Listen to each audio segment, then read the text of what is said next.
saya ucapkan terima kasih buat Bang Virus juga Bang Anok sebagai orang kreatifnya di podcast ini.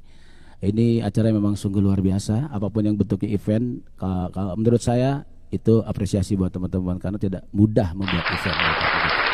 Tepuk tangan dulu buat teman kita ini, host kita ini, Bang Anok dan Bang Virus, luar biasa ya. Oke, perkenalkan saya nama saya itu sebetulnya namanya Firmansyah. Satu kata aja, satu kalimat aja. Firmansyah. Karena dibilang Freeman. Ini adalah nama Freeman ini pemberian dari salah satu musisi juga kebetulan di tempat kerjaan aku. Ada dulu almarhum Mas Baron, gitarisnya Gigi yang pertama. Kenapa disebut Freeman? Karena waktu saya kerja di Gigi itu dipanggilnya tuh Man. Nah kalau Man itu jadi nengok dua-duanya. Ada Kang Arman, ada Firman. Nah, Mas Baron bilang, udah lu namanya jangan Man, ganti aja jadi Freeman. Nah itu, jadi kalau dipanggil Man, nah berarti itu saya.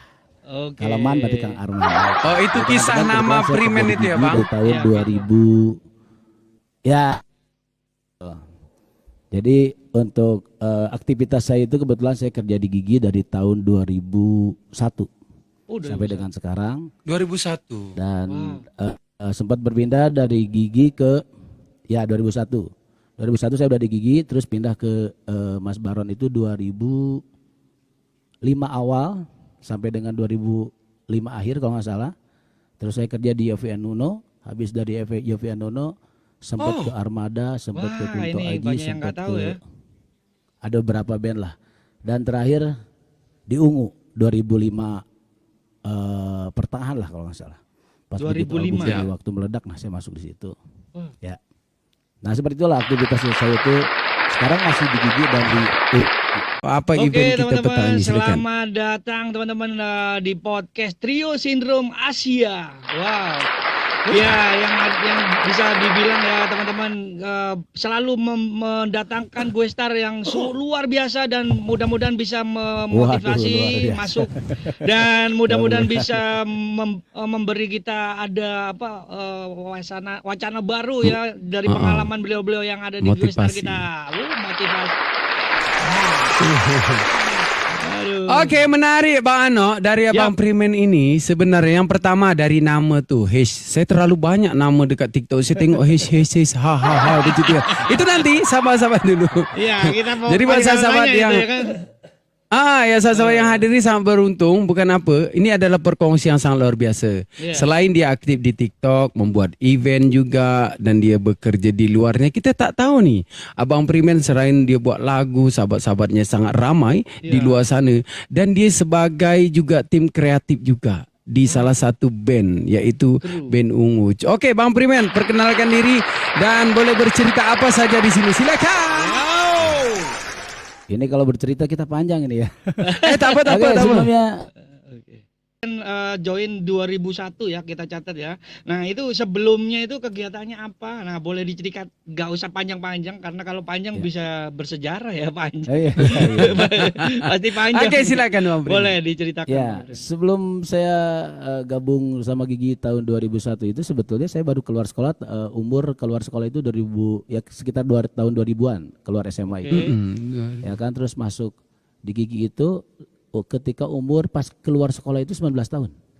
Subhanallah. Itu bekerja apa tuh Bang? Di Gigi itu bekerja apa Bang? Jadi bergabung sama Gigi itu saya sampai sekarang sudah 26 tahun berarti.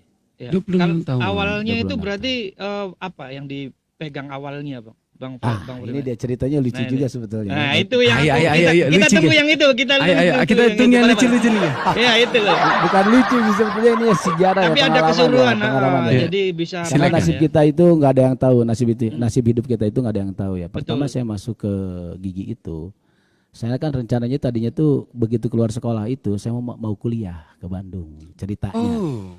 Tapi karena orang tua memang dari keluarga yang ya sederhana, tidak maksudnya udahlah ngapain lu kuliah, mendingan kerja begitu loh.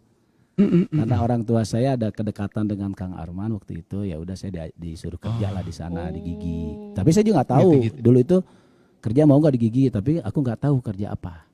Tapi ternyata begitu saya masuk di kantornya Gigi waktu itu di Danau Gelinggang, di depan MPR itu ada kan Danau Gelinggang daerah Ben Hill. Saya masuk ke situ, ternyata saya sebagai office boy. awalnya. Oh, sebagai office boy. Nah, sebagai proses office ya. boy. Wih, ya nih nggak pernah orang dengar ini dekat mana dengar ya orang. Bang Primen itu pernah jadi apa tau? Office boy. Susah dulu ya kan, bukan lihat Percayalah, senangnya aja nasib hidup pokoknya itu ya. tidak ada yang tahu. Selama kita mau berusaha, insya Allah setiap gigi latihan waktu itu, memang krunya nggak pada datang. Pernah sekali datang, terus saya juga melihat mereka setting di studio seperti apa. Terus akhirnya mereka begitu latihan berikutnya nggak pada hadir kan. Jadi akhirnya saya yang setting. Drum, itu ceritanya. setting bass, setting gitar, apa namanya balance mixer segala macam gitu kan. Nah dari situlah kita belajar kan menjadi kru.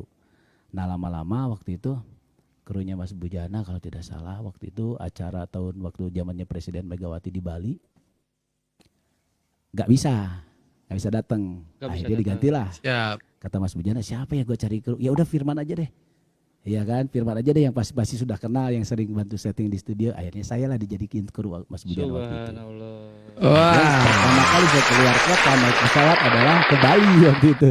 Oh, pertama Tahun kali. 2002 kalau nggak salah. Baru naik pesawat tuh pertama kali 2002 naik pesawat ke Bali lagi kan. Oke. Gitu.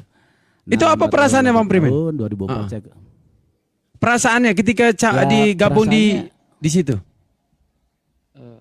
ya perasaannya waktu itu ya disuruh pegang seorang legend, pemain gitaris yang memang Betul, wah nah waktu itu itu channelnya juga banyak kan. Ada 12 channel yang kita urusin ya agak sulit sebetulnya karena kan memang saya bukan pemain gitar waktu itu kan. Tapi saya coba berusaha dengan cara ditulis kan ini masuk ke sini, ini masuk ke sini, routingnya sebelah situ. Ya akhirnya bisa lah gitu. Terus lambat laun saya belajar. Keluarlah dari Gigi 2004 saya keluar dulu sebentar, terus masuk ditarik sama Mas Baron. Nah di situ saya digembleng lagi sama Mas Baron. Habis dari Mas Baron, udah bisa lu boleh ikutan lagi ke kerja sekarang jadi krunya Yovie and Nuno. Nah di situ saya dipercaya jadi kru gitu. Dari Gigi ke Yovie and Nuno. Ya dari Yovie and Nuno. Itu sengaja dikeluarkan apa memang abang harus diletakkan di situ? Di Yovie Diletakkan and di Nuno situ. itu. Karena Mas Baron Diletakkan. merasa lu udah bisa nih sekarang. Lu udah ibaratnya di sini lu udah kuliah lah, udah lulus Oke. lah. Lu gitu loh. Lu ya udah lu kerja di Yovie and Nuno waktu itu. Nah, selama saya di Yovie and Nuno menjadi kru adalah tawaran saya menjadi krunya Ungu. Mau nggak gantiin jadi kru keyboard, additional keyboard waktu itu karena krunya juga nggak datang. Iya. Akhirnya saya masuklah di 2005 pas begitu